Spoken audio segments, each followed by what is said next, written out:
Data map में हमने देखा कि डेटा मैप में हम डेटा के थ्रू एक सिंगल इनपुट जिसमें हमारी मैप फाइल्स होती हैं और साथ में साथ टॉपिक्स फाइल्स होती हैं। टॉपिक में भी मल्टीपल चीज़ें हैं, जैसे टॉपिक है, ग्लोसरी है, रेफरेंसेस है, कॉन्सेप्ट्स हैं। तो हम इनके फाइलों के कम्बिनेशन और एज वेल एज इनका सपोर्टिंग फाइल्स होता है डेटा में, जैसे कोई हमारी फाइल्स है उसका सपोर्टिंग इमेज हो गया, CSS हो गया। तो इस तरीके का एक स्ट्रक्चर होता है। इस स्ट्रक्चर पर हम डेटा OT टूल को इम्प्लीमेंट करते हैं। इस इम्प्लीमेंटेशन में मल्टी प्रोसेस रन होता है और बेसिकली हमारा जो प्रोसेस है, प्री प्रोसेस सभी के फॉर्मेट्स के लिए एक होता है। लाइक आपका फॉर्मेट HTML हो, XHTML हो, PDF हो, Eclipse हेल्प हो, HTML हेल्प हो, इवन आप डॉक फॉर्मेट में भी डेटा के थ्रू आप क्रिएट करते हैं। डेटा से EPUB भी क्रिएट होता है। तो बेसिकली हमारा जो प्री प्रोसेस है सभी स्टेज के लिए वो सेम होता है।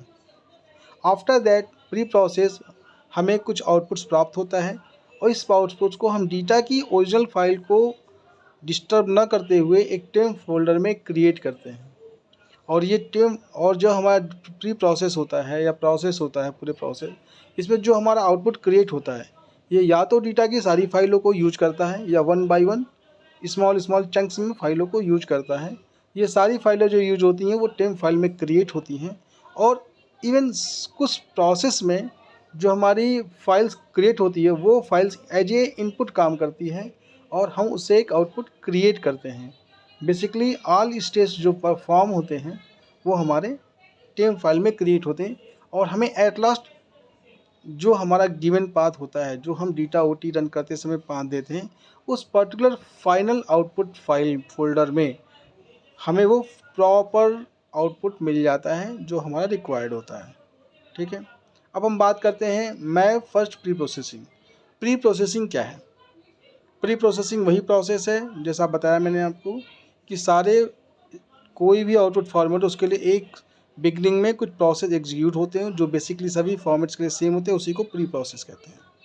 Data OT 3.0 provides a map first pre-processing option as an alternative to the default pre-process operation। मतलब data OT 3.0 provides a map first pre-processing option to alternative to the default pre-process operation. This the method which was introduced in Data OT 2.5 as on the experimental feature has been approved and ready for use in any production scenarios.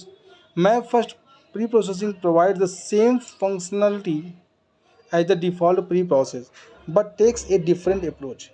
अब ये हमारा जो map first pre processing है, इसमें हमारा जो processing है वो मैप के थ्रू मैप प्री प्रोसेसिंग है और ये इक्वलेंट टू प्री प्रोसेस है। Where as the default pre processing routines handles both maps and topics at the same time. जैसे डिफ़ॉल्ट प्री प्रोसेस हमारा यूज होता है तो उसमें हमारा मैप और टॉपिक्स फाइलों को एक साथ हैंडल किया जाता है, often switching back and fourth between maps operator and topic operations. इसमें बार बार आपका जो प्रोसेस होता है वो मैप को लिंक करते हुए टॉपिक्स पे काम करता है। The map first approach only begins processing topics after nearly all maps processing is completed. And इस प्रोसेस में जो आपको हम बता रहे हैं मैप प्रोसेसिंग, इससे पहले मैप प्रोसेस होता है। इसमें लिखा हुआ है the map first approach only begins processing topics nearly all maps processing is completed. जब मैप्स की सारी प्रोसेसिंग कंप्लीट हो जाएगी उसके बाद ही टॉपिक्स की प्रोसेसिंग स्टार्ट होगी।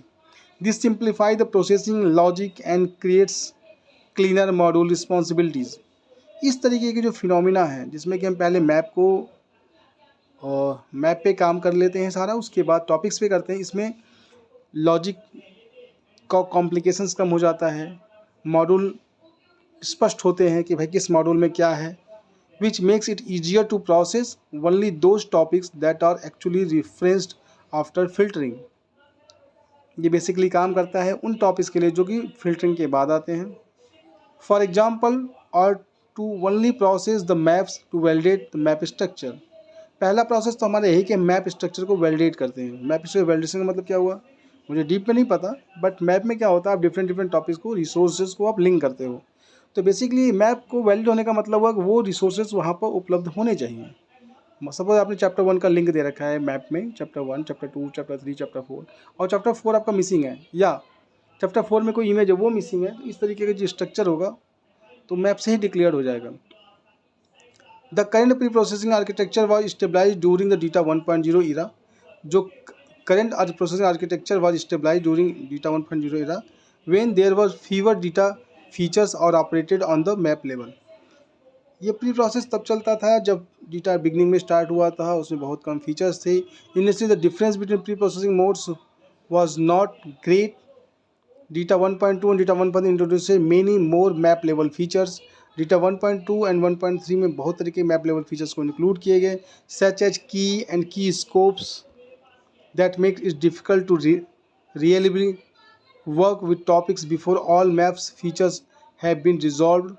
The original preprocessing operations already handle many map operations first. The original preprocessing operations already handles many map operations first, but this was not the original design and requires regular refactoring to handle edge cases. The new map first processing is designed with this model in mind, improving the overall processing flow and making it more formal about the map first model.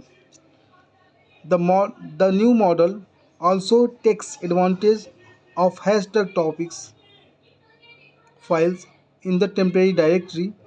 We simplify many processing steps and each better able to handle topics referenced outside of the map directory. What cases has resulted in a variety of issues with the original model. The map first preprocessing option is enabled by default in Data OT 3.0. अगर हम Data OT 3.0 की बात करेंगे तो वहाँ पे हमें map first pre processing option by default मिलेगा for PDF and HTML help. इसके लिए PDF के लिए और HTML हेल्प के लिए these formats are chosen because they generate a complicated result file. क्योंकि जो हम बात करते हैं HTML हेल्प की या PDF की, तो कॉम्प्लिकेटेड रिजल्ट को बनाते हैं। So temporary hashed files named names should all be invisible to the build. After further testing and feedback, the new option will most likely welcome the default for other output formats in future versions, because the Data OT development team cannot have access to the all varieties of data, all edge cases, or even all the way of Data OT itself is extended. The switch to default map first preprocessing for the other output formats will be smoother for everyone if more people can test and provide feedbacks. How to use map first preprocessing? To use map first preprocessing, call the preprocess to and target in the our custom transformation types. जो हम custom transformation types बनाएंगे उसमें मैं and target transformation लिखना पड़ेगा instead of using the default pre process target. For example, if you have custom HTML5 transformation named by myHTML, then you may have a plugin extension look like this. इस तरीके का लिखेंगे target name my data to my इतना data to myHTML.init HTML2 इतना something. This type of extension is quite common and is used to set up default properties for your environment followed by a normal build to use those properties. In this case, you will need to replace data.txt file with the normal HTML5 steps, swapping our pre-process for the pre-process too, like this. Target depends on myHTML.init HTML5 building.init इतना इतना इतना इतना समझ में कुछ नहीं है. If you use to simple method for the customized PDF or HTML helps builds, you will automatically be using pre-process too. Some custom transformation types already require you to repeat the default dependency, in which case you should already call pre-process directly as in a following. Okay. In such cases, the modification is much easier. Simply add a 2 to the existing pre-processed target.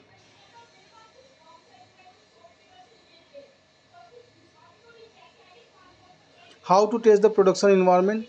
In some cases, you may be responsible for maintaining transformation types that are actually run by many people on your team or around the company. In this case, you likely need to maintain your existing transformation type based on the backwards compatible pre-process module, but also want to provide your colleague with a way to test their own document using pre-process too.